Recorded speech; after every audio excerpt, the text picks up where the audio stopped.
So first, Absolutely. and I was Let's dig it all up. Oh, no. True. You'll never guess. So sidebar. Yes. And also, I feel like I shouldn't have to remember everything. I know. Actually, I have to talk about this. 3, 2, 1. Hi, everyone. Hey. I'm Alicia. And I'm Meredith. And this is Also Podcast. We're back. We're here. We're feeling fresh. We've missed each other, even though we talk all the time.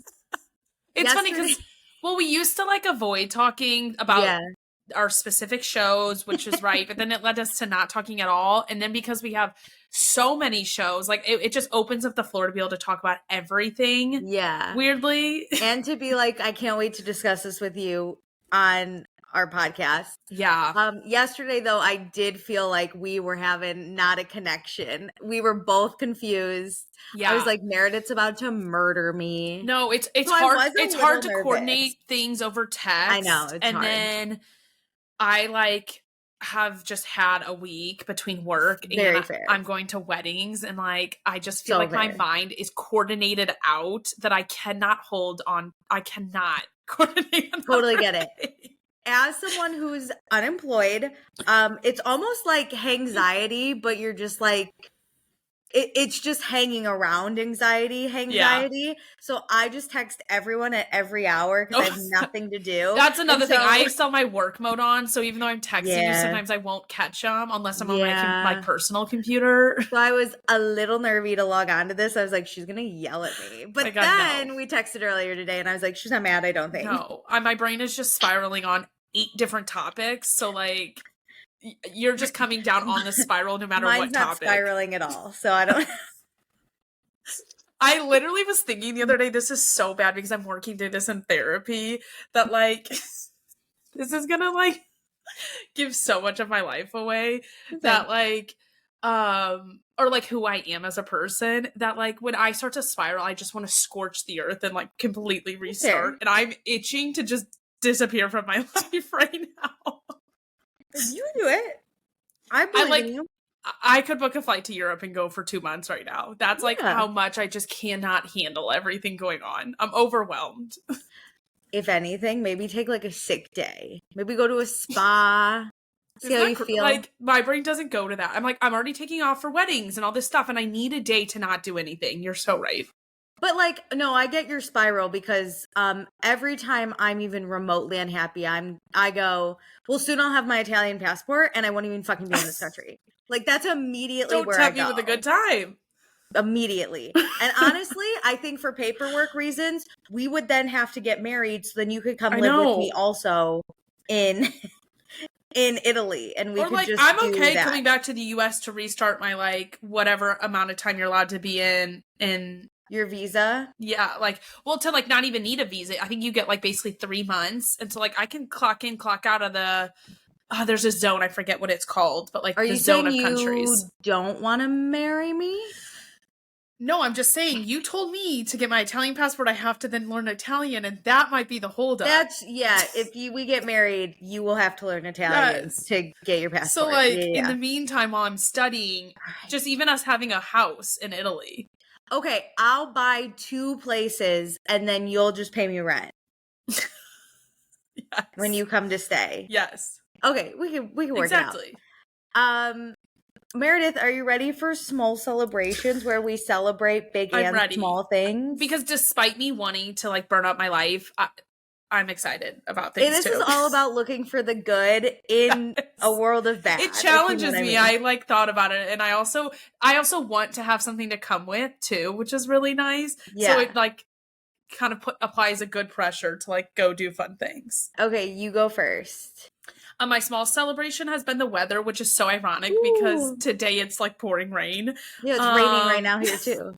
How's it going? Yeah. But earlier this week, the weather was perfect. It was that nice, crisp, 75 degrees where it's warm enough that you're still in t-shirts and shorts, but you're not really sweating.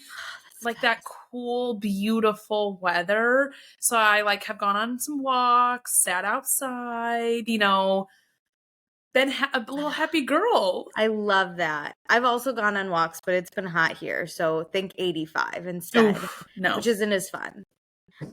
I have 2 celebrations. May I share a small and a big? I love a small and a big. Okay, my small celebration is that yesterday I got myself, or maybe it was 2 days ago, I got myself a plant.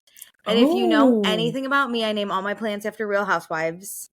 Yeah. And sometimes it really comes to me and other times like it doesn't. So just in case like you guys are new here, my first plant I got was Garcelle because I love her and that was really easy. My second plant was Whitney. That took me a little bit and honestly I'm still not thrilled on the name, but we're already here. It's been over a year. It's too late. My third plant was Sonia. And though I didn't believe it at first, Sonia is a fickle mistress and she's always keeping me on my toes, which is very fair. My fourth and fifth plants I got at the same time. One of them, immediately I knew it was going to be Dolores because I put her in my bathroom and she's the only plant in my bathroom. How was she doing, by the way? Yeah, Dolores was murdered. She, my friend was attacked. I don't know if it led to murder. Dolores is doing fine. She still can't stand on her own. I put her in a new pot. And I'm trying to teach her how to stand. I gotta get those stilt things though and like tie her up, which I haven't done. She's just leaned against a wall. Dolores, just get against the wall. Yeah, Dolores is rough. But she's the matriarchy of my bathroom because she's the matriarchy of her family. And my fifth plant took me a long time to name, as in 3 whole days. This plant was nameless. But then it was Phaedra. And I was like, that fits perfectly with this plant. And that might be the best personality fit I have for a plant. I love that. I also want everyone to keep in mind this is as far as motherly as I can go. Plant. So what's your new plant? So my new plant I bought, it's a spider plant, I believe. Okay. She's a little tiny, but like full of life. And so I was like, and I like to go with the different franchises and like ones that I know. So I know their personality. And honestly, this dinged me on the head. First housewife I thought of, and I went, that's perfect. It's Tamra. I have a Tamra from OC. Welcome to the OC, bitch. Hi, Tamra. I'm like looking at her now. Hey, Tamra. Hi, Tamra. And she seems fine right now. It's a little too early to tell if I've killed her yet because I'm very bad at plants.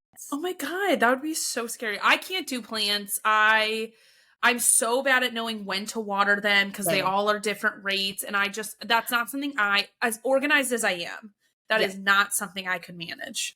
My friend really helped a lot when he plants it and he'd be like, you are watering them too much. And I was like, I can't have them go thirsty though, you know? Yeah. Because then they shrivel up. You can't have these bitches up. be thirsty. So I bought those bulb things, you know, and they help me kind of dictate, like, I'll water them and then stick a bulb in. And once the bulb's empty, I'll wait a few days and then like re-look.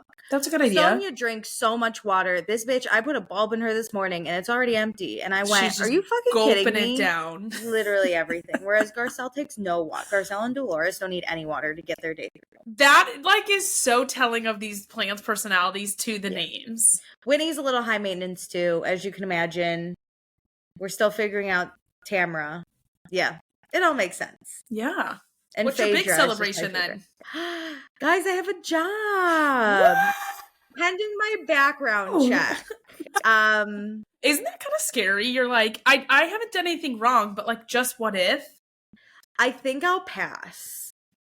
Oh my God, I thought you were going to say on the job. I was like, why would you pass? No, I think I'll pass. And honestly, it took me a long time to decide to figure out if I wanted to take this job because it is something totally different. It's something I'm like not familiar with, but it's a really great company. And I feel like at this point, I need a good company with good culture more than I need to like what I do. Also, I've come to the conclusion I'm never going to enjoy a 9-to-5. So who cares what I'm doing, you know? Yeah, I know. It's like, it's nice to be with a company that is just like stable enough that you're like fine and that takes the like pressure off yourself. Yeah. But I agree. There are jobs I think I would really enjoy, but I just don't feel like trying so hard to find the perfect fit. No. And also like I am a little nervous because I was so conditioned at a previous company of mine that I had to sign like a confidentiality clause with, but that's okay. I'm just going to say this. I felt really scared whenever leadership needed to talk to me, including my boss. If they were ever like, can I meet with you really quick? It was always so like, scary. Oh no, what's going to happen? And I'm like so nervous for my boss to ever call a meeting with me that I need to like my new boss and that I literally haven't even started. Like, she emailed me last night just to say congratulations, and I got nervous saying her name. Oh my God. I know. PTSD is terrible. Fuck toxic companies. Honestly. Sue me. No, I'm just kidding. Don't sue me. I own nothing. They can't really sue you for saying the truth, I feel like. Yeah, I think I just can't give, like, details. Yeah. For me, it was toxic. Other people, I'm That's sure the thing. You're talking time. about your feelings, which are not in a confidentiality agreement. I'm not suing you. It's fine. I signed away my rights for the severance. What a dream. So, yeah, I'm not unemployed anymore. Yay! We're so happy for you. I know my schedule does change though. Instead of working remote Mondays and Fridays, now I'm Tuesdays and Fridays. But that might be nice. Tuesday, Friday remote? Yeah. That might be nice though. Interesting that you'll be in on a Friday. No, Tuesdays and Fridays I'm remote. Oh, sorry. Why did I think you just said Tuesday, Thursdays? I have such a bad habit of this. Is like somebody speaks and I just decide what I want them to say. No, but I like that you comment back on it so I can correct you. Like, what if you just in your mind were like, it's weird and just never said anything? Well, I love to yap, so I'm going to Then we would never know. Talk. That's true. Speaking of Meredith, we have tons of time. Tons of things to go over in this short amount of time. I think this is what's leading to like my mental spiral is like my life isn't just like chaotic. Like the internet life that I love to participate in is just blowing up on all fronts. Yep. Because like Bravo's announcing like fall shows and all this is happening and like random tidbits about Bravo shows constantly happens and like that's a base level, you know? But then we got all of our Love Island stuff, which we'll touch on next week in an all-inclusive episode. Oh, that's all we're going to talk about. Meredith, get the video ready. I've written notes. I'm not written shocked. Notes of every single. Right now, I've only had challenge couplings, bombshells, and bombshell dates. But I did add in one single hideaway. I forgot when the other hideaway was. But that's funny. Literal notes. But then we have just all these other things happening. The summer is too much. Like, I just want to have a chill day. It's adding to her spiral, you guys. Stop. No, I'm just kidding. It's fun, but then I'm just like, oh my God. I feel like I can't turn my brain off. There's so much going on. I know. Also, wait. You want to know how excited I was to get into this? How? I didn't mention that everyone should go to our episode description and look up our Instagram, TikTok, and Patreon. Oh my God, you're so right. Isn't that crazy? So go do that, you guys. Yeah. Anyway, follow us on Instagram, TikTok, and check out Patreon, please. Okay. Amazing. Let's get into the drama. Where do you want to start? I say we start with our heartbreak so we can just get it over with. I'm devastated to announce the news that if people haven't heard already, that Molly Mae and Tommy Fury from Love Island UK season 5 have ended. A moment of silence. It's just, we had hope, and it's heartbreaking to assume that he fucked up. You know, it's another man to disappoint me. Okay, so let's start off with who they are if people don't know who they are. Season 5 of UK Love Island UK, the best season in my opinion. I don't know if you agree, Alicia. Oh, of everything I've seen, that is top tier. The characters, if people have only seen Love Island USA, it is basically the equivalent of Love Island USA this past season for UK. Like, UK was already on the map, but like it's the cast of characters that we got out of both. Also, I just will say, not every season of this USA Love Island is good. I would go as far to say most of them aren't. UK's always solid. But that was top tier. But that was a good season. Like, now I feel like I can't go back and comfort watch it, first off. No, because you know how it ends. Yes. I was talking to somebody today about it, and they didn't watch that season. And I was like, I'm so sad for you, because now you can never go and enjoy that season like I did. Yeah, it's just not going to be the same. It's just because you know how it ends. Okay, go on. Keep explaining. So, Molly and Tommy... It doesn't really matter what happened in the season, but they coupled up during Love Island UK, you know, dated for 4 years after. Year 4 into 5 are engaged. They had a child together like a year and a half ago. Baby Bambi. Bambi Fury. A year since their proposal, like anniversary or engagement or whatever you want to call it happened on like July 27th or something. So very recent. They had lovey-dovey posts for the anniversary. Yep. Like everything has been going fine. Or so we thought. Some Instagram stories pop up. I have them. Do you want me to read them? Yeah. Because I think they matter. Announce it to the world. Because the announcements are very different, so we can dissect that. Molly says... they didn't write them together either. No. Mm-mm. Both black screens, white text, simple. Molly says, never in a million years did I think I'd ever have to write this. After 5 years of being together, I never imagined our story would end, especially not this way. I'm extremely upset to announce that mine and Tommy's relationship has come to an end. I will forever be grateful for the most important thing to me, now and always, my beautiful daughter. Without us, there would be no her. She will always be my priority. I want to thank you all for the love you have shown us over the last 5 years. You have all been a part of our journey, and I feel it's right to share this with all of you. Whilst I attempt to navigate the coming days and weeks, please kindly respect my privacy over this difficult time. I'll be back when it feels right. Molly Mae. And here's Tommy's. Okay. I'm heartbroken to share that Molly and I have decided to end our relationship. The past 5 years have led to us having our beautiful baby girl Bambi, and I will be forever thankful to Molly for making me a dad. Bambi is our priority. Please respect our privacy and our family's privacy as we navigate our way through this difficult time. So it's very telling because Molly said she didn't think it would end, especially this way. Which implies that Tommy Fury did something. Okay, have you seen the theories? Oh, there are internet sleuths everywhere. Because 9 months ago, for anybody who was tracking their relationship. Okay, also Tommy's a boxer, so he would go to trainings and go and fight, whether it was in the US or Dubai or different places. So him being kind of absent, to me, not that weird. That's just his chosen profession. There was also, I think even in the UK, he would go to a training house for a few months. That was far from their house. So he wasn't he left Molly alone, back at home a lot, but that was for his career, and I think.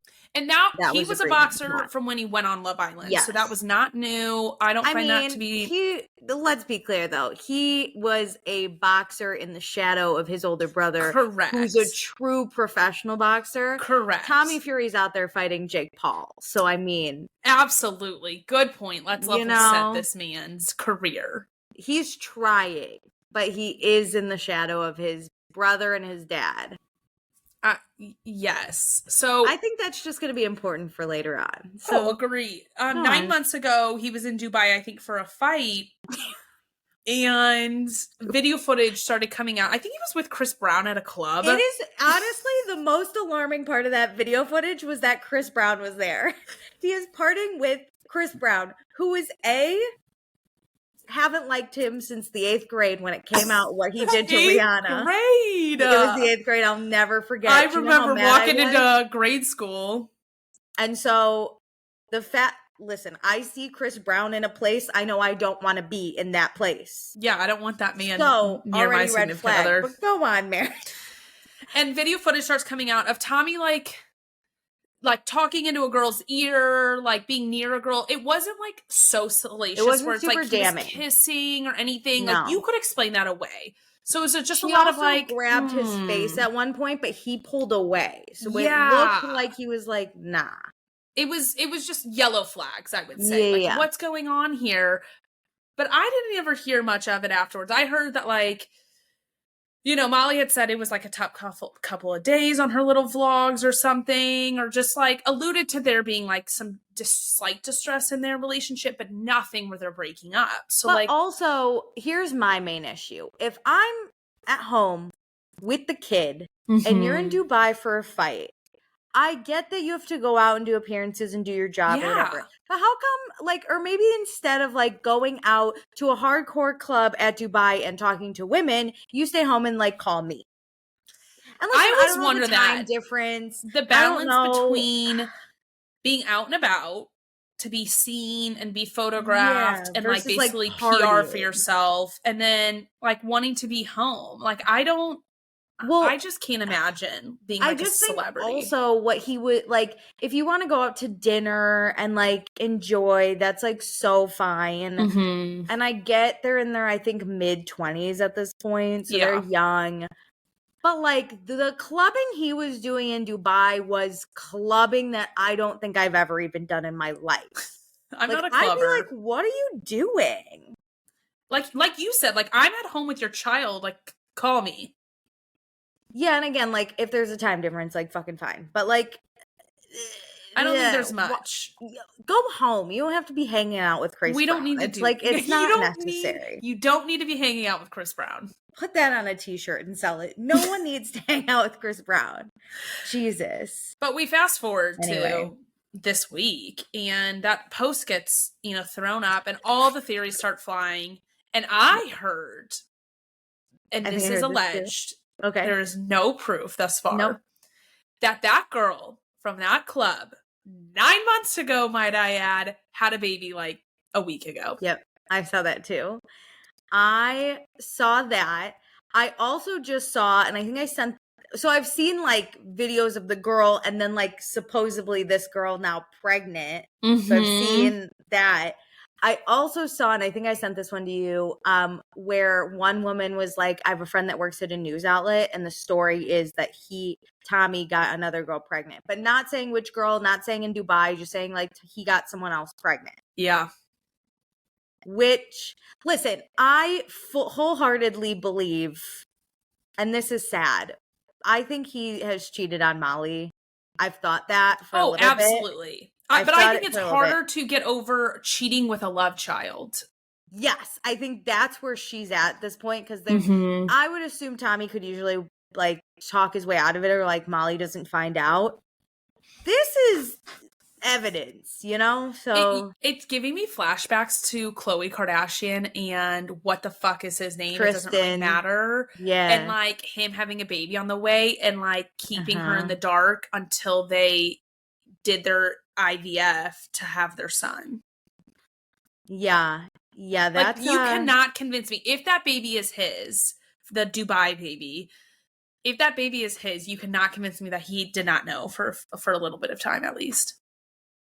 Yeah, that's fucked up. I'm very thankful though that the internet, again, we love women in 2024, or we like them better than we did, Well, especially more than scumbags and cheaters. Yeah, the internet is very pro Molly Mae right now, and if I was Tommy, listen, when he fought Jake Paul, if I could punch one person in the face, it would be Jake Paul, probably. That would bring me joy. You were rooting for him again in that fight? I was rooting for Tommy Fury, but now I hope Jake Paul gets a few good hits in, And the next time they fight. All I keep thinking about is like, Tommy, we don't care about you without her. No, and here's where I think it's also important to like give you the dynamic of Tommy. So he's trying to he's an aspiring boxer who's fighting YouTubers. He is in the shadow of his brother and his dad, who are both professional boxers as far as I'm aware. And very successful ones. Very successful. Like when he was in Love Island, no one noticed him until he's like, my brother and my dad, and everyone was like, oh my God. Like no one off the bat was like, I recognize you. Once he said his name, people were like, oh, your brother. And he always had like a first name, last name type of bit to like get his pull with his name. Yeah. So whatever that is, he goes on Love Island, I think to probably make more of a name for himself, which he did, because now people who are not so into boxing like me know of him. Like I don't even know his brother's name, not that it matters. I'm just not in boxing. Anyway. Tyson.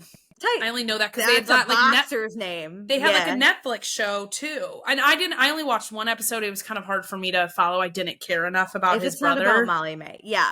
So they get out of the villa, and Molly Mae is beloved, to say the least. And most of the time when you watch Love Island, it's the women who are beloved, because most of the people watching Love Island are the women. Like we're the ones rooting. So we fell in love with Molly Mae. She created a family-friendly YouTube channel, so she's monetizing that. Mm-hmm.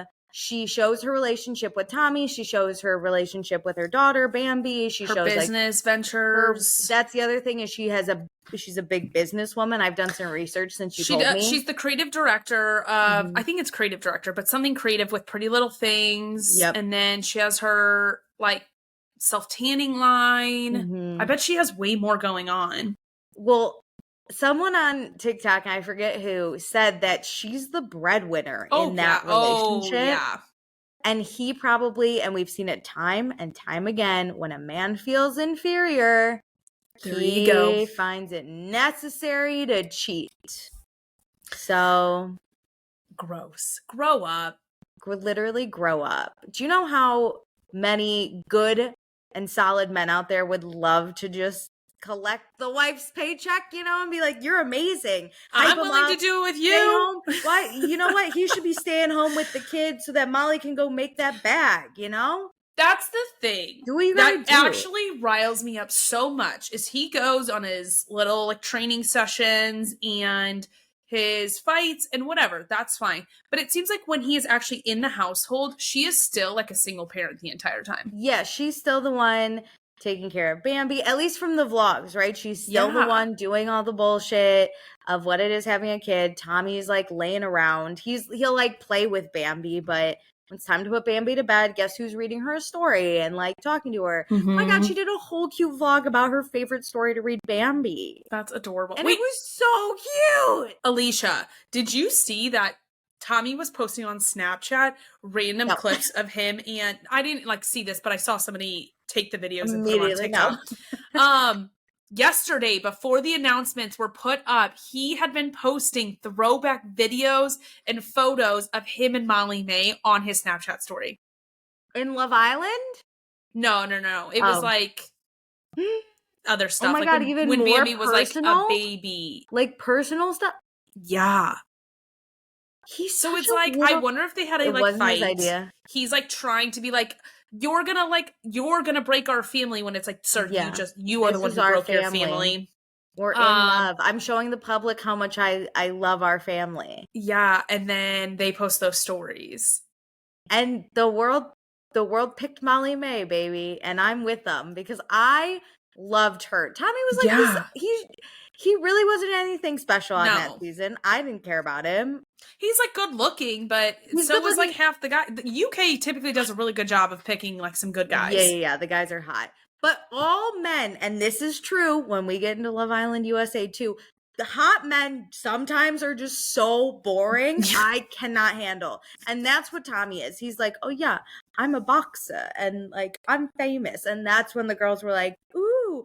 But Molly Mae was so charismatic. She still is, but like on Love Island specifically, so charismatic, so funny. Like, and she was so hot, but like so weird and normal. Yeah. Like, she once sneezed and farted, and it was the funniest thing I've ever seen at the same time. She once fell down the stairs. I was fucking cracking up. Like, she's just a character. Like, we loved to see her. So I need to tell all. I need her to just roast that man alive on her YouTube vlogs. It's going to be hard, though, because we always see it where it's the father of someone's kid. I know. You know what? I'm not going to do it. You're so right. Because of the kid, she's going to be so respectful. And, like, even that statement she put out was so respectful and nice. She is a queen, and she will keep her head held high, I bet. You know who I want, though, to go after Tommy? Maura Higgins. Honestly, somebody said like there's multiple women and they think the other women are going to come out about it. And that would be my dream. Oh, that would be amazing. But they all say, but the thing is, wouldn't that kind of hurt Molly Mae too? Like if I got to watch all the women my husband cheated on me with be like, and we knew about Molly Mae, because how do you not, I'm at like I'd be kind of pissed. And then they're going to monetize off my divorce on what I want to see. 60% I do want to protect Molly Mae, but I want to hear about it. Let's get it over. Let's rip the Band-Aid off real quick, real fast, and let's all move on before August is over. You know what I always hope in these situations? I always hope this, and maybe it's a bad thing, and I'm not rooting for like families to fall apart, but I'm hoping once Bambi becomes of age. I sit over here really rooting for it. Yeah, I hope families crash. I hope that once Bambi comes of age and can realize what happened, she doesn't necessarily cut off her dad, but I hope the respect there is a little broken. I always hope that, because how are you not thinking about how your kids are going to see you in the future?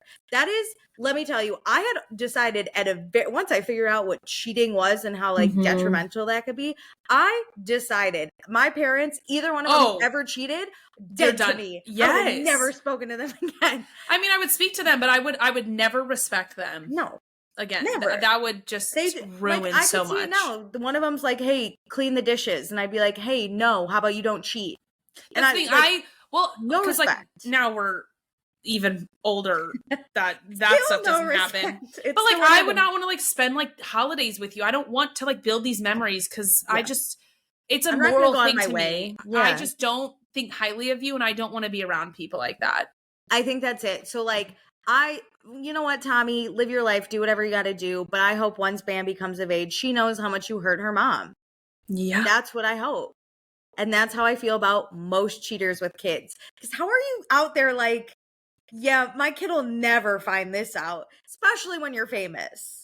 Seriously. Sir, stop cheating. Like, same thing kind of with like Lala and Randall from Vanderpump Rules. I hope one day Ocean wakes up and is like, my dad's kind of sucks. Well, his other kids are probably there. Oh, I hope his other kids are like learning finally and being like, what the fuck? And then you did it to another woman? Yeah. Like, Jesus, for real? Yeah. And it'll be very telling if Tommy Mae claims this, or Tommy Mae, if Tommy Fury claims this kid. That's what I want to know. That's what I want to know immediately. Because how can you, then you're a dick too if you don't claim the kid. He follows the pregnant girl's sister on Instagram. And the girl has gone private on her Instagram, but the sister of the girl and the dad are not. So that's where people are getting all these pictures. And some people say the baby looks like Bambi. But it's a baby. Like I let's be honest, we could make comparisons. Like aliens. Yeah. But like now, okay, so we all already dislike you because of what you did. You should at least claim this kid, dude. Be a dad. Step the fuck up. Let's see. We'll see. There's still a lot that can be handled wrong. And as most men, they might handle it pretty well. I bet he will. So can't wait to keep watching. That was fun. What else you got, Meredith?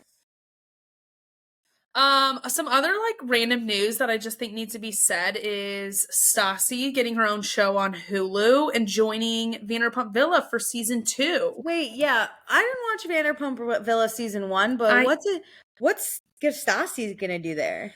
It isn't very clear show? Because so it is like Below Deck in a sense, just that's what I thought. A castle. Is what I've heard. Do they wait on people in the castle? I believe that I haven't watched it. It just never interested me. So I could book this is what I'm thinking. I could book a trip to the Vanderpump Villa, and then this cast and crew would be the ones serving. I'd rather be on Below Deck. Agreed. These don't seem like professionals. Below Deck, at least you have to get a license to be able to work on this boat.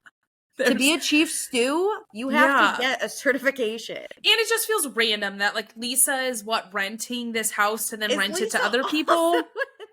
If she already owned a castle, that would maybe make sense to me, but it just feels like castle. We're just pulling this out of thin air. That's funny. Okay.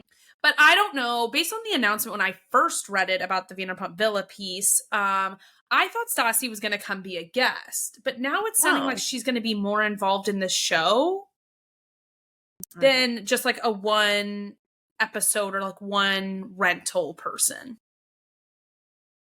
Okay. Which is weirder to me. So it doesn't take place in Vegas? No, I don't think so. It's somewhere in Europe, I thought. So Stassi would go live in Europe with her family. I don't know. She'd be like, Bo, pack the kids. I think it would only be like authentic and interesting if she's a guest. If she's like helping, it's weird. Yeah, she's just gonna like she's the head housekeeper. Like, what's gonna happen? I don't know. But I was related to her own show. Okay. She has been in development, she said, on this for over 2 years, since she was like decently early in her pregnancy with Messer, and they filmed a sizzle reel then, and it's finally coming to fruition. She said it took a while because she really only wanted a show on Hulu. Why? I don't know. That's just what she said. It's like my least favorite streaming app. Probably because I don't pay for premium, so I get commercials. Me too. So I hate it. Well, I bet she wants distance from Bravo, E, NBC, like the whole conglomerate of that. People might also be upset if she comes back. I mean, I was upset that Jax and Kristen were coming back because they had been fired for rightful reasons, I thought, from the network. Yeah. Which is a big reason why I have never really, I mean, I tried to get into the Valley, but it made me mad, honestly. I understand that. Okay, so Hulu, what a weird, okay. I feel like Hulu's the next best thing compared to like Hulu's Bravo. With, ABC, Disney, ABC, or ESPN. Mm-hmm. Okay, so what's her show going to be? She hasn't really said. It's a 30-minute. All I know about it is I think, a 30-minute comedy reality TV. So it's like just short snips of her life. I don't think it's supposed to be very dramatic. Could be good, could be bad. You know what Correct. I mean? I don't know what they're gonna do, but I am gonna tune in. I don't know how to feel about it. I mean, like I like Stassi. Mm-hmm. I feel like she could just have a TikTok series though and do the same thing. Very true. So, like I said, I'm excited to see it, but you're not going to get very far on a TV show that doesn't have drama. It's going to be like that. God, what was that one? I'm sure there will be some drama, but like I remember when Kim Zolciak left Atlanta and got her own show, theirs was like kind of like more comedy, lighthearted. There was still like a little bit of drama, but it's not really an ensemble cast. So they cap it at 30 minutes if you're a reality TV comedy style, because it's hard to keep things light and upbeat for an hour. Yeah, I guess also it being on Hulu, you're getting away from like for Bravo, we watch for the drama. Like I want the drama. So I guess Hulu, it would be like maybe you're going to have a better audience for you. They're getting more into reality TV because they have the Kardashians, which I don't watch anymore. They have like that D'Amelio show. So I think they're trying to rev up their reality TV base. And I think going with Stassi is a good pick. She already has a built-in audience. That's true. She's a pro. Yeah, and I mean, just because we don't watch the Kardashians doesn't mean that people don't watch them, because the show I've heard it is tanking. Well, given I don't watch, but this is what I've heard, is that they're just not as open anymore. Mm-hmm. Which it's like a giant ad for all their companies. Yeah, my belief is like if you go on reality TV, whatever you share on that TV screen is for the right of the public. So like Molly Mae and Tommy shared their relationship, so they need to address the public and be like, we're getting a divorce. You guys deserve to know. They never did get married, FYI. Whatever. We're breaking up. You know what I mean? They've been together for so long. Whereas if they hadn't gone on Love Island and they were just together with Tommy Fury being a boxer, they wouldn't owe us any explanation as to how or why or whatever they're breaking up. Kind of the same thing with the Kardashians, though. They started early. We saw everything, and that was the fun of the show, because we were seeing them date. God, it started because of a fucking sex tape. We saw issues in their marriage. We saw like Brody Jenner trying to find his place in the family. We saw Kylie on a fucking stripper pole. Like, we've seen so much, and now it feels like they're like, oh, I'm not going to talk about my relationship. I'm not going to talk about my kids. I'm not going to talk about my anything. Yeah, once you go to that limit, like once you set the bar, it's hard to like bring it back down. Yeah, I just wish we had more privacy. And it's like, you guys, though, allowed us in. I understand wanting to like take a step back, but like I think a good person to like acknowledge is like Zendaya, right? She's a very famous person that a lot of people find a lot of interest with in her life, but she's never been public with anything, basically. So she's very private, and we all need to respect that. We aren't in her relationship with Tom Holland. They don't deserve, or they don't have to give us much, because they don't share the good times, so we don't need to know what happens in the bad times. the Kardashians, their only income basically was built off of here's our life. They used their stories as currency, and now like want to change what the exchange rate is. Like, no. And you're putting your kids all over the internet. You've given us now access to these kids too, so now their lives, it feels like, are intertwined. We deserve to know. And I understand, like, I'm not going to beg the Kardashians for more info. I never comment on Instagram posts of famous people. I think it's fucking weird. But I feel weird watching these kids, right, on TikTok. Whenever I get a TikTok video of a child, I literally go, what is this algorithm and why is it targeting me? It is I weird. don't want it. I would have a hard time as a parent, like, putting my kid out there so much. I agree. I've already decided, first of all, I think parents that make Instagrams for your kids, cut it out. Cut it out. Weird. Your kid's gonna one day turn 12 and you're gonna be like, you don't have to make an Instagram. I actually have one for you and I've been posting. Can you imagine taking that over as a kid? Like, your friends can go back to like your first bath photo. Your friends could find you on Instagram before you know you have an Instagram. Like, I don't think your kid should be allowed, honestly, and this is a new thing because of how the internet now works. Mm-hmm. I probably won't post my kid anywhere until they have consent to, like, say, you can post a picture of me. What do you think about the people who post pictures of their kids and then put an emoji over it? Like they're a famous person. Regular people. I kind of hate it too. I get it. Just don't post the photo. I get it, but I hate it. Like, Kristen Cavalier does it a lot. Mindy Kaling does a lot of pictures from the back. Fine. Which, that's great. Yeah, I just think the kids I'm talking regular people, I mean. Oh. Like, your friend from high school doesn't want their kids on social media, but post the photo of their kids, like, at apple picking. The back of their head. Just don't post. Don't post that one. Post it of the back of their head or something. Like, yeah, I also feel like if I ever have a kid, I would clear house on my Instagram because it's already private. Mm-hmm. I would clear house. If I haven't talked to you in the past 5 years, like, you're not going to look at my kid. I am all about, people keep talking about how surprise pregnancies are such a thing. Like, you don't post on social media, you don't post the announcement that you're pregnant, and then just a baby appears. You had a baby, yeah. And if it's just like a picture of their hand or something, and I'm like, if you're not actually in my life, like, you don't need to know it if I'm gonna, get married or have a baby. That's how I feel. Like, I guess I have this podcast, so actually everyone would actually know all of our inner thoughts. Me judging people, but I can't believe people would post that on Instagram, and I'm like, but let me tell.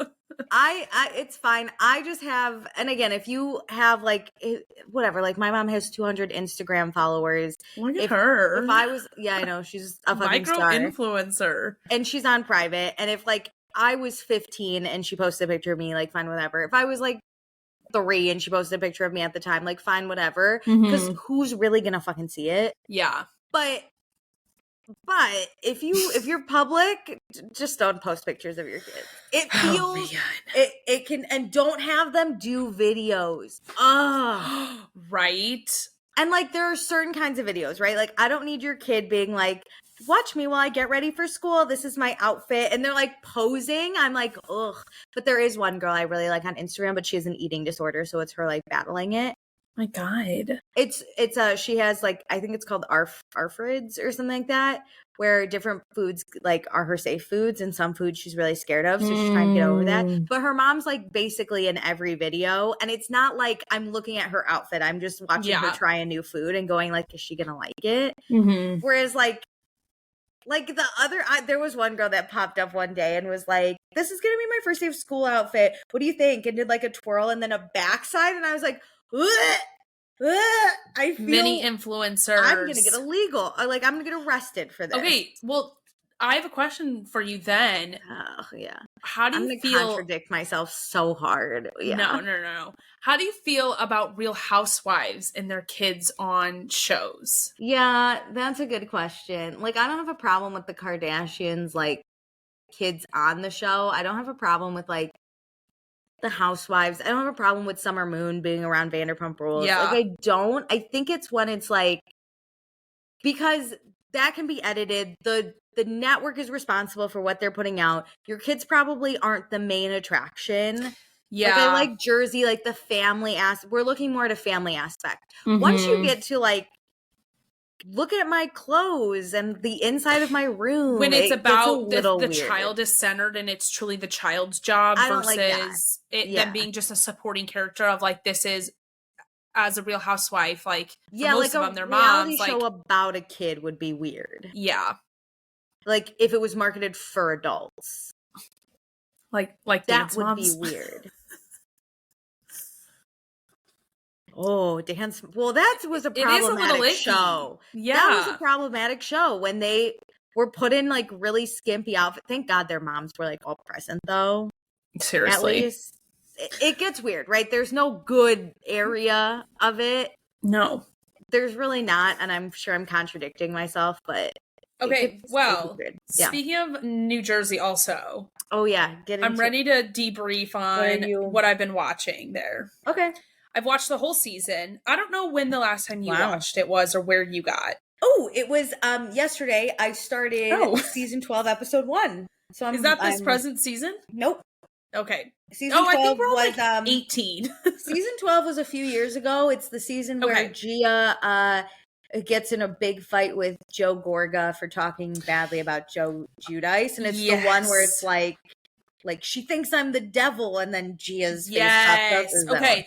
So that means that Joe is out of Joe Giudice is out of prison, and either he's in his detention center or he's been removed from the country, deported. Okay. So I obviously know what happens. Yeah. So obviously, Teresa gets married to Louis, and terrible. Louis, this is my opinion, and people can come fight me for it. I know that like Teresa's camp is like really strong and Melissa's camp is really strong, but I truly believe Louis took this show to such a deep, disgusting place. I hate Louis, and I barely met him. It is so odd.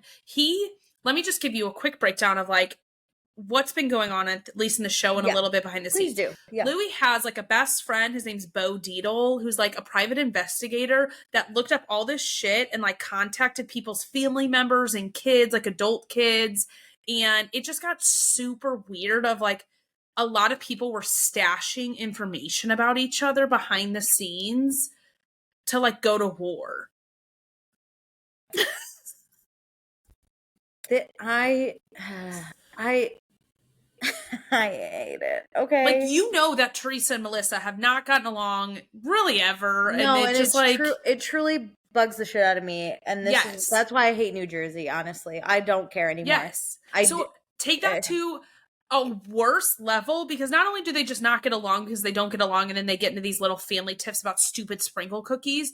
Now it's about like looking up information on if Melissa's cheating on Joe, and which has also already been a storyline. I don't care. Yes. I don't like Joe Gorga that's much anyway. Last season, not the one that just aired, but last season was all about dropping a bomb to a new cast member to drop it to Melissa, but Melissa had already heard this, and it was just so dumb.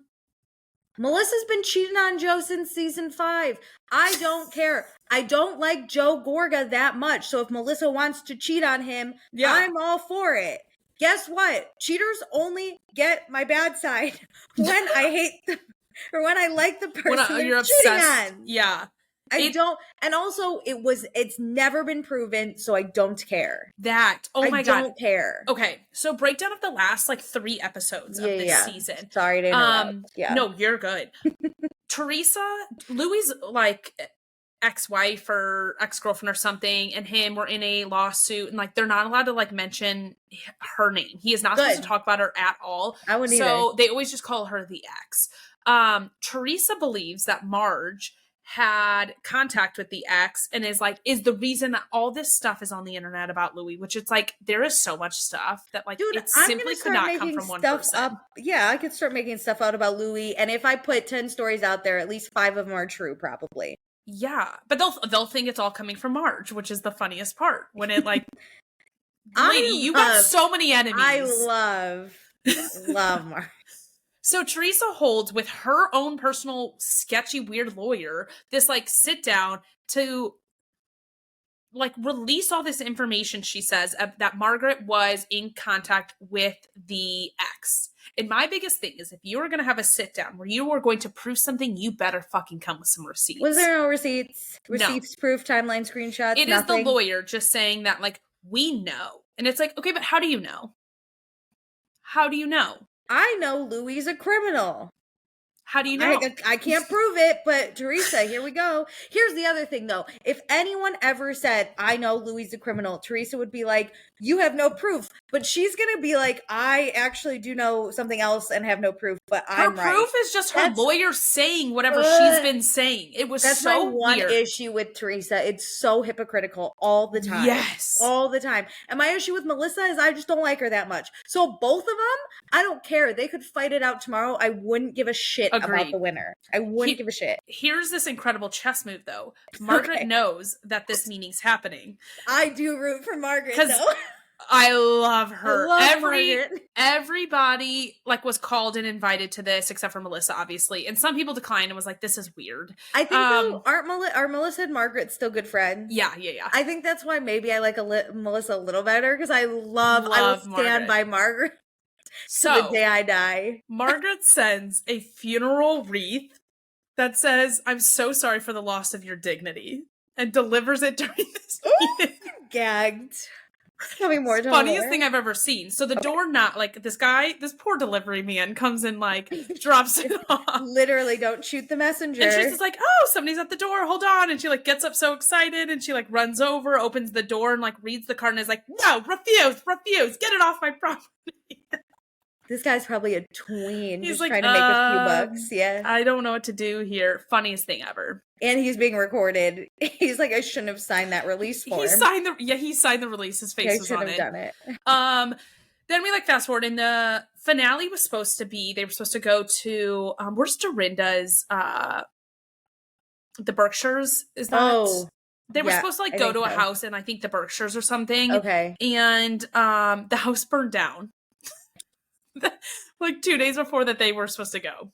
Which is such a sign. Like, that just screams how this season is and just how chaotic this cast is. Okay. So they end up not going on this cast trip that they're supposed to go on.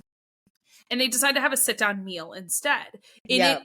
At the you were supposed to confront everybody that you have a problem with, and obviously it goes off the rails. And the place is called, I think, like, The Rails or something. Yeah, it is, because 2 of the servers came on Watch What Happens Live.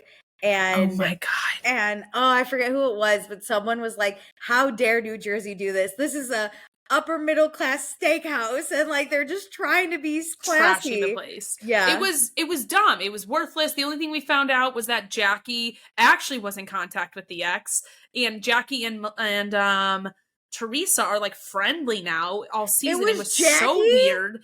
I mean, Margaret was weird. I didn't understand how Jackie, that is my one biggest, from where I am to where it is. Yeah. I'm confused how Jackie is now friends with It does not make Teresa. sense. It does not make any sense, I promise you. She's probably scared of Teresa. I think so. I think she just like wants to be on Teresa's side, or to not be against Teresa in a sense. But by doing that, you're picking her side. Because Jersey is always two, as long as you have Teresa and Melissa, it will always be two sides. There will always be two polar opposites. And then usually it's been like so gray in the middle that it's like, that's what holds on the rest of the cast as a friend group. But now it truly is two separate sides. Yeah. And it was just so chaotic. Teresa did not care that Jackie had been in contact with the ex. And I'm like, you were so hypocritical that you don't care that Jackie did this. Because that's one of her girls? Exactly. Like, she just was so gung-ho to go after Margaret that she did not want to redirect any anger. It's so hypocritical. I can't. And then a new girl, Danielle, like gets physical with Jennifer Aiden. And I hate Jennifer Aiden, though. Me too. And I don't Jennifer know Danielle, and Teresa are like, I'm scared. She shouldn't be here. And I'm like, you both have gotten physical on this show. Teresa, obviously, season 1 with flipping the table Teresa and has other physical things. Multiple times. Mm-hmm. She has thrown shit at Margaret. Told Danielle to pull Margaret's hair. She's been physical. And so has what's her name? Jennifer Aiden.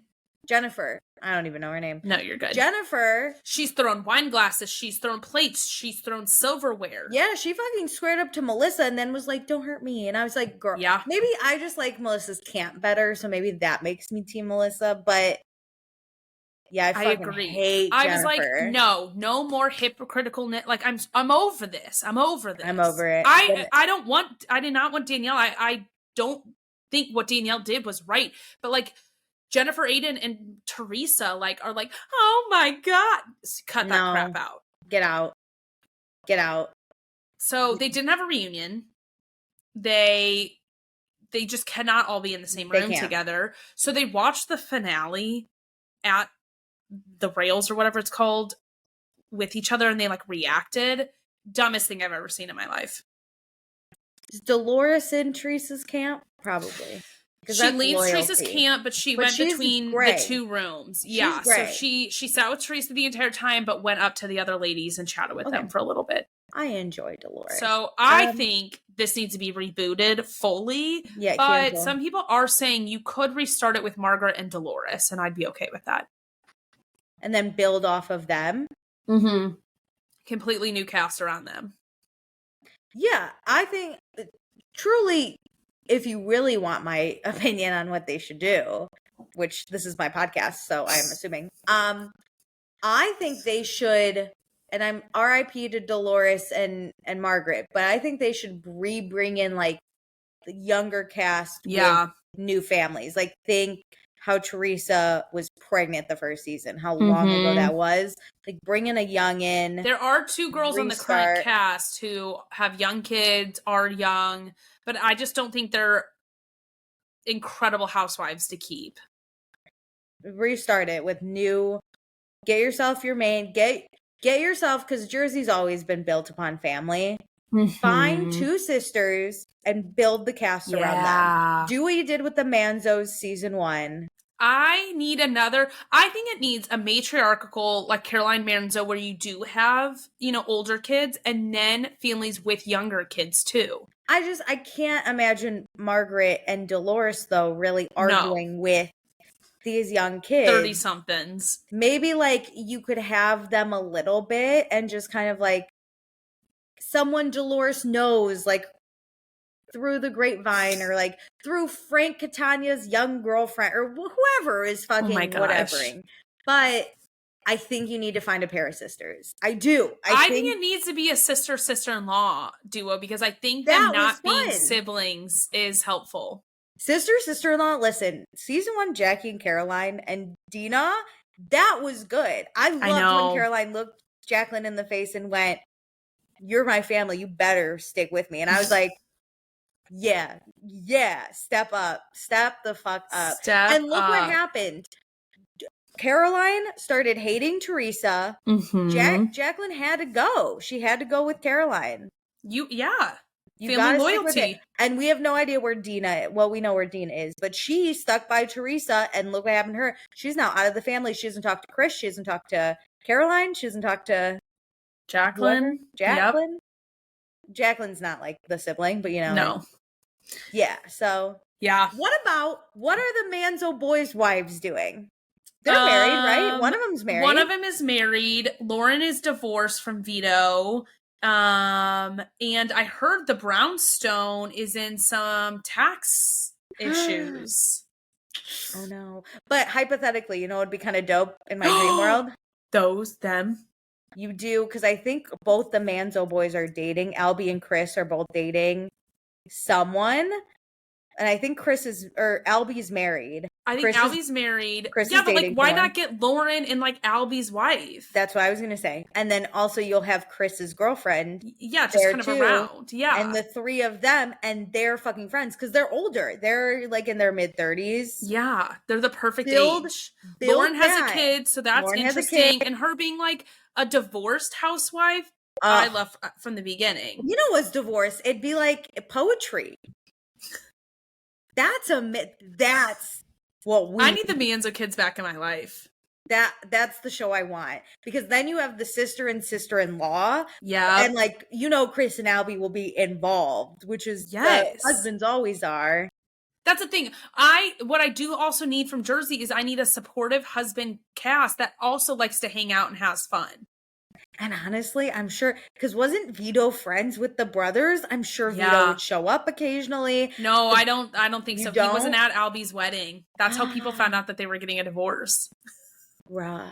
Like a year ago. And his girlfriend, Vito's now girlfriend, is pregnant, but people are saying it's not his kid. He just started dating a pregnant woman, which, like, I don't know enough of that lore. I didn't look into it enough to know fully, but. Oh, dope. Okay, well, there it is. There you go, Bravo. You're welcome again for always giving you good ideas for free. I might add. Have Lauren and Albie's wife be the two new main characters. Given, I don't know if they're actually going to want to do it, but surround them with crazy because we need the family matriarchal. Well, they're the calm, and then we need surrounded by crazy. You're right. Because the Manzos have always kind of been the calm. Like Caroline was the calm for a long time. So, like, Lauren could be the calm. I agree. I like that. Caroline would just show up and be like, talk about my family. You're going to regret it. That could be Lauren. That's the thing. Caroline as a grandma on the show, I'm in. I would die. And then you could also get Jacqueline and Chris. I really miss Chris. Was a fine-ass house husband. He was. And I always felt bad because Jacqueline was like, not that she had body image issues, but she was always like, everyone else is getting work and I'm not. I just saw a TikTok video of like when they went to Cabo and Teresa was like trying on all these bikinis. Yeah, and Chris, like, but Chris was always such a good husband because he would just like look at Teresa and then like get Jacqueline and be like, Teresa's crazy. I'm so good. But yeah, that's a amazing New Jersey update. Do you want to talk about what you're reading and listening to, or do you want me to go? I don't have much. I'm getting into music lately because of my, the weather and my walks. Instead of podcasts, I've been kind of leaning into some music. I'm cleaning up my favorites on Spotify music and trying to clear out the crap I don't want to listen to. Oh, that's lovely. Mm-hmm. I'm also in music, but my therapist says it's because I have an active imagination because I'm not working right now. Wait, what? Yeah, because I was like, I don't like podcasts anymore, and it makes me sad because then I like don't want to go on a walk. But then once I'm on the walk and I find my right music, I feel better. And she was like, why don't you listen to podcasts? And so we discussed it, and we've come to the conclusion that podcasts are for me to like zone out and focus on other people. Whereas right now, that's all I can do at this point because I don't have a job. And she's like, so your mind's going, so you need music to like transport you and think about like other things in your life. Yeah. Interesting. I'm using it as self-reflection. All right. Okay, I have stuff. Go for it. Okay, so let's start with my reading because it'll probably be quick. So I finished this book, The Summer of Broken Rules is what I think it's called. Mm-hmm. I think it doesn't matter. I give it 3 stars. It was fine. It was about this 18-year-old. What genre? It was like, I thought it was going to be romance. But it was more of like a young adult love. How old is young adult in this case? 18 and 19. Okay. And it's really a struggle for me to read about teenagers because I'm like, this will never last. This will never last. But it was about this girl. It was actually, the family dynamic was interesting. Her older sister, that she was so close to and like loved so much, died in a car crash. And so she's been really struggling, but her family is going to Martha's Vineyard where her whole family goes all the time for a wedding. You're just in Martha's Vineyard this whole month. It was actually fun because I was like, I could picture it. And so she goes, her whole family is there because her cousin's getting married. But her sister was actually visiting her cousin when she died in a terrible car crash. And so this girl is kind of dealing with her. This is the interesting part, like dealing with her feelings towards the cousin of being like, how could you not protect my sister? It's only been like a year.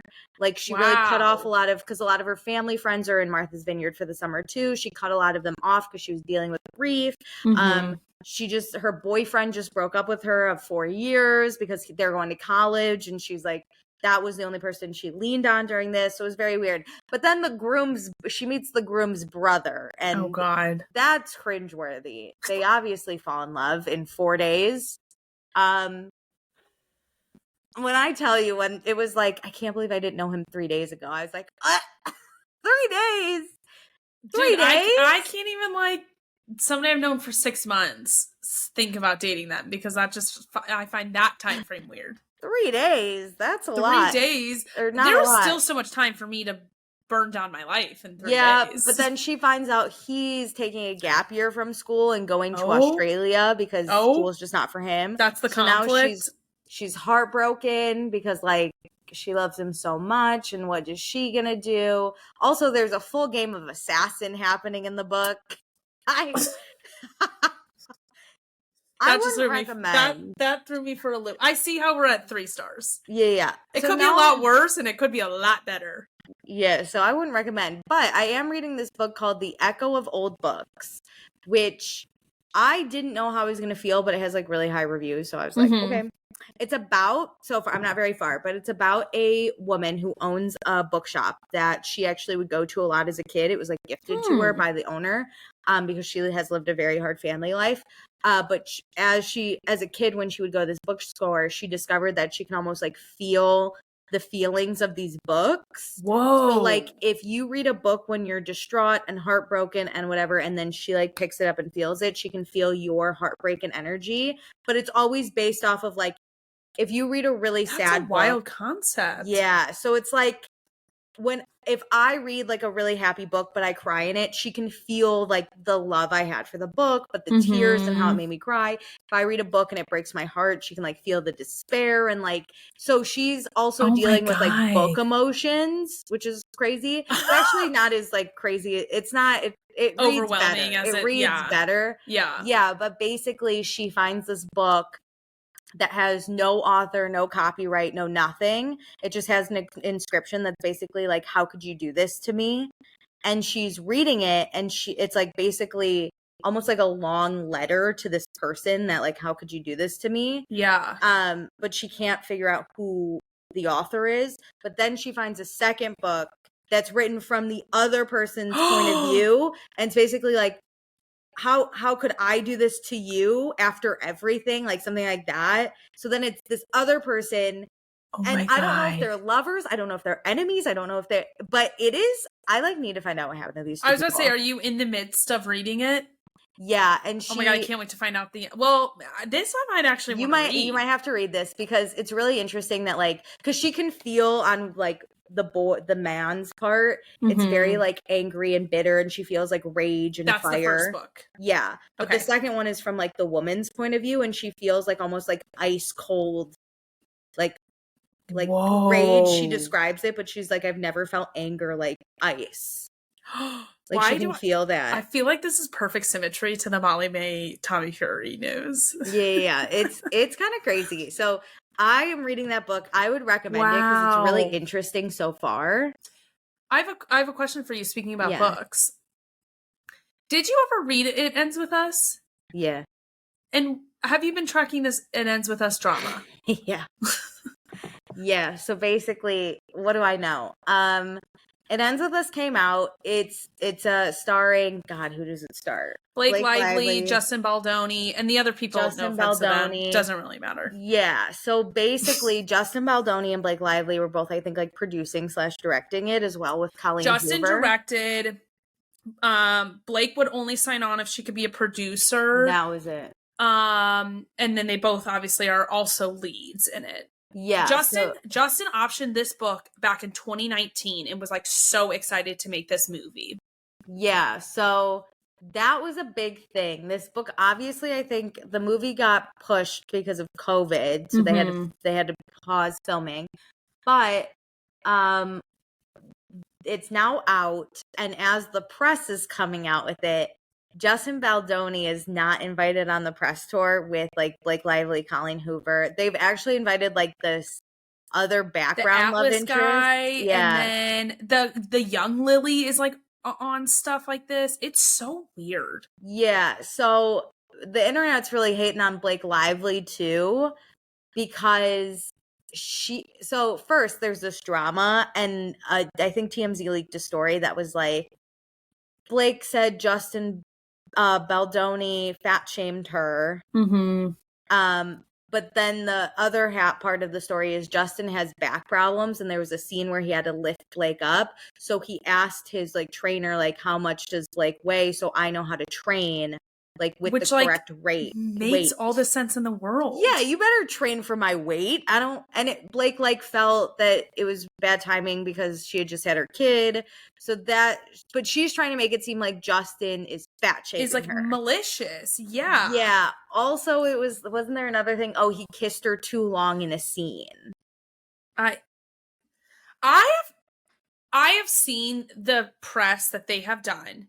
I've never read the book. I know it's about domestic violence, and I don't plan on seeing the movie, but I just find this whole situation so weird that he's the only one talking about domestic violence, and Blake is like, grab your florals for like the rom-com of the summer. Yeah, that was the other thing with like how she's promoting it. Because Justin, I think whenever he is interviewed, he does a great job. They said like someone once asked him even like, how does this night feel for you? Mm-hmm. This night's not about me. It's about Blake. It's about Colleen. It's about like all the other women who have dealt with something like this and is going to be able to see that and like maybe will help someone or like at least show you're not alone and these situations happen. Whereas, Blake is very like... Blake never mentioned domestic violence on any carpet. She would not answer the questions. There was a interviewer who was like, what happens if you meet someone who wants to tell you their story? And she was like, what, should I just give out my location now? Yeah, that very was snarky responses. Yeah, I'll just give out my location. Justin's bio has like the DV hotline in it. Mm-hmm. Blake says nothing. She finally posted something on a story, so 24 hours worth of like about a hotline and about domestic violence, but people are quick to be like, this is a temporary comment. Yeah, people are really coming at her. Also, she's a Nepo baby, as we know. I'm not saying that Nepo babies aren't talented, because some of them are very talented. I do think, though, Blake is kind of... a lot of Hollywood, I think, uses Nepo babies because they're less... like with their reputation, it doesn't mean as much because they have the backup of Hollywood or their parents or like people they've worked with in the past. Whereas like someone like Justin, who's not a Nepo baby, this means a lot to him. He's really a little bit, but not like she is. His dad was in movie production. Oh yeah. He's also just not as well known.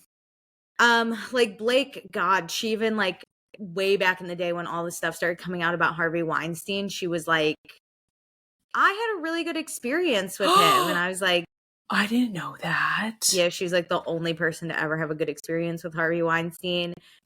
I've always been skeptical because I know, besides Penn Badgley from Gossip Girl, no one else on the cast had a great friendship with Blake Lively. That's what I'm starting to see. I'm seeing old interviews come out and old comments come out. Like, I knew her and Leighton Meester didn't get along great. No. But Leighton is, as far as I can tell, she's great. She volunteers a lot. She never shows her kid on social media. She's married to Adam Brody. They do a lot of like community work that's like very important to them. She's like very poised. But she never got along with Blake, and I always was like, I don't understand why. But then like Chase Crawford didn't have a great experience. Taylor Morrison, Ed Wick, like all of them aren't friends with her. I didn't know that. Yeah. Taylor Morrison specifically recently, I think, went on Penn Badgley's podcast and was like, there were some people who weren't that nice to me, but like you always were, and like Leighton was, and like you can fucking assume. Yeah. So it's not looking good for Blake Lively here. Okay, so really quick though, I wanted to recommend a documentary to you. Let's hear it. Okay, well first, guys, there's this one documentary you shouldn't watch. It's Hard Knocks, the training camp with the Chicago Bears. Okay, I like watching Hard Knocks. They change teams every single year. I didn't like it. As soon as the announcer or like the narrator said, anybody in Chicago can take the L, but what the Bears are looking for are W's. And I went, no. Sorry. I like the style because I think it's cool to see like and I like that they change teams every year. The way it's produced is not for me. So I've seen a few clips lately of it on TikTok. It's not for me. But anyway, good luck to the Chicago Bears. I watched this awesome documentary. I think it's on Max. Okay. It's called Taken Together: Who Killed Lyric and Elizabeth. Have you seen it? No. I'm sure you've heard of the case because I had heard of it. I don't know. It was a double murder in Indiana. In Iowa. Basically, it was these two girls. One was 8 and one was 10. And they were cousins. That's so sad. And they went for a bike ride when their grandma was watching them, which was fine because this like small town in Iowa, everyone knows each other. So then they do the bike ride, which many neighbors spot them doing the bike ride, and then they never come home. So the parents are like, we must go like find them, obviously. So they're on their way. And these girls are not found for many, many days. And then their remains are found in like this part of the woods that they wouldn't have gotten to on their bikes. And they had found their bikes somewhere else off like the side of the road. So it didn't look great. So no one knows who killed them, right? So this was back, I think, in 2012. Like, it was a while ago. So this guy he's a filmmaker, a documentary filmmaker. He has been interviewing this family and following this case since like 2015. So he has many years of footage of like interviewing this family through different things. Like, may I say, I love people who are so dedicated to finding out the truth that they will stick with it for years. Like this. I don't think I've heard of this case. So it's not like it's like headline news every single day or like, like the Natalie Holloway case or that Madeline girl from, like the UK. It isn't one that's like constantly in the headlines. So to like have dedication over almost 10 years. Insane. Yeah. So he was like, because he's like interviewing the family trying to figure out what happened, but like they cannot figure it out. There are 0 leads. So it's still unsolved to this day. However, through the years though, there have been, I'm going to tell you this interesting fucking story. So basically, in a town like 25 miles away from this Iowa town, there's another small Iowa town because there's a lot in Iowa. Next to one small town in Iowa is another small town in Iowa. And so also the MO is like 2 white girls together. One's like tiny and the other's like a little like, I don't know, chunkier, bigger, whatever. It's fine. I'm sorry to laugh at this story. That's how they kind of described it, though. It's like, that's the MO. So then there's these 2 friends. They're a little older. It's like 12 and 14. And a guy pulls on the side of the road. And again, it's this small town, and these kids I don't think are taught like stranger danger because this small town. Just feel safer. Yeah. So, and this was like a few months later. This guy's like, hey, get in my car so you can, like, if you want to mow my lawn, I'll pay you. I need help with it. And the girls were like, okay, but we have to, like, go home and, like, ask our parents first. And he's like, oh, get in, I'll drive you home. So they're like, okay. So they get in the car, and then he starts not driving them home. And they're like, you need to pull over. You need to, like, let us out. And he pulls a gun on them to shut them up. And they're like, oh, okay. So he drives them to this, like, pig farm. And he ties them both up. They're both like freaking out, like begging, and he's like, shut the fuck up or I'll shoot you. And so they like kind of shut up. But the older girl, she is like, you better fucking let us go. Like she's fighting a little bit. So he grabs her and she puts up a struggle enough that like his gun falls out. So she yells at her friend, and her friend grabs the gun and runs. Like, she just didn't even think about it. And the gun ends up being empty anyway. So there's nothing. She couldn't even shoot the guy. But she just starts running into this forest. Good to know. Like, he can't shoot you. And this guy, she's like in the woods, and she can hear his car. And like, he's obviously looking for her and like whatever. But she just keeps running. She's able to evade him and like get to the police or get to someone to help her. A very nice man who like sends his friend with a gun to go check this place out. Oh my God. Guy is gone. They just see a puddle of blood. They call the police. But he has the other girl still. Yeah. Well, he's gone, and there's a puddle of blood. So the police find her remains later, right? But they have a witness this time. So they asked this girl, and she's able to identify this guy as like, I don't know, Kevin Motley or something like that. It doesn't matter. She identifies this guy, and she's like, that's him. They are trying to now track down this guy. Guess what he did? He kills himself. Suicide. Kills himself, never to be asked again or anything. I know. So the police are like, fuck. But everyone's like, we think this is what the guy did this to these girls, the first girls, right? In the first Iowa case. So then it's like, then there's a thing in like, they start tracking like all the girls then in Iowa who have been like asked to get in the car, because now someone keeps doing this, and they're like, maybe it's not the same guy. And then there's a murder in Indiana, in Indiana, there's 2 girls, same MO, around the same age, like 10 and 8, somewhere in there, 8 or 12 and whatever. And so they go on a walk through this small Indiana town, and they don't come back. And their parents are like, what the fuck? But there's cell phone footage from one of the girls' phones. She was able to like record or snap a picture really quick. And like he didn't grab the phone. So they have this now. And because they find the remains and everything. So they're now looking for this one guy, but they can't find him. They can't figure it out. Then cut back to Iowa.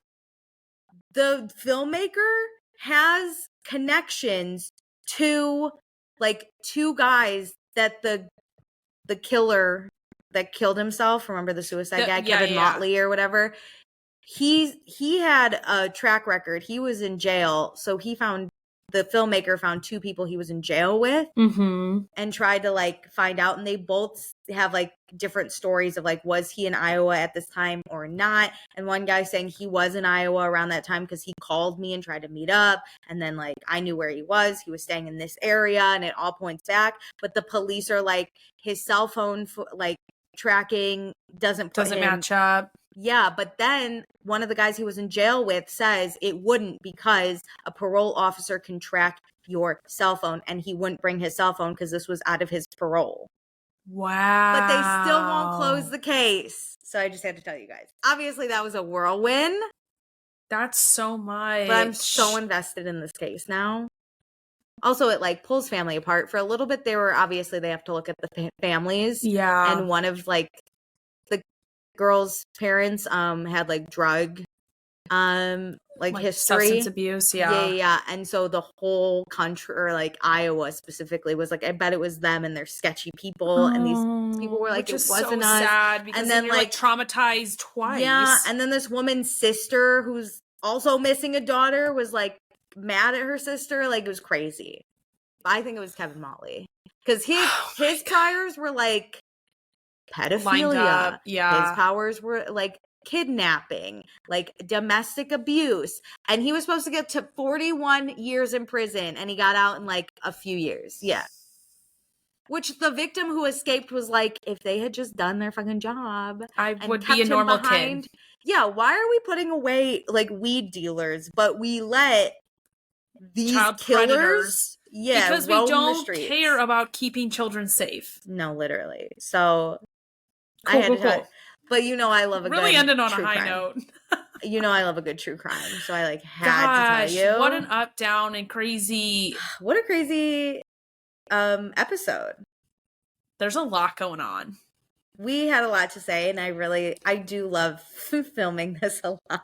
Me too. We're going to go from chaos on 8,000 topics to, we will be discussing next week Love Island USA and Love Island USA only.